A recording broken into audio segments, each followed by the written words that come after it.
سورۃ توبہ آیت نمبر 60 میں اللہ پاک فرماتا ہے، صدقات یعنی زکوٰۃ و خیرات تو مفلسوں اور محتاجوں اور کارکنان صدقات کا حق ہے، اور ان لوگوں کا جن کی تالیف قلوب منظور ہے، اور غلاموں کے آزاد کرانے میں، اور قرض داروں کے قرض ادا کرنے میں، اور اللہ کی راہ میں اور مسافروں کی مدد میں بھی یہ مال خرچ کرنا چاہیے۔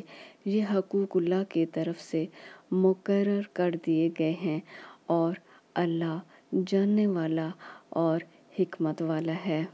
دوستو، آپ نے جان لیا ہوگا کہ مسجد یا مدرسے کی تعمیر کے لیے صدقہ، خیرات، زکوٰۃ یا فطرانے کی رقم لگانا جائز نہیں، اور نہ ہی مدارس میں تعلیم پانے والے طلباء کے لیے یہ رقم لگانا جائز ہے، کیونکہ ان کا ذکر 8 افراد میں شامل نہیں ہے۔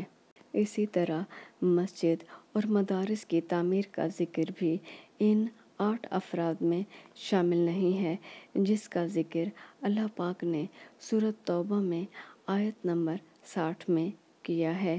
ایک صحابی نے آپ صلی اللہ علیہ وآلہ وسلم سے عرض کیا، یا رسول اللہ صلی اللہ علیہ وآلہ وسلم، مجھے بھی صدقات، زکوٰۃ یا فطرانہ کی رقم میں سے کچھ عطا کریں۔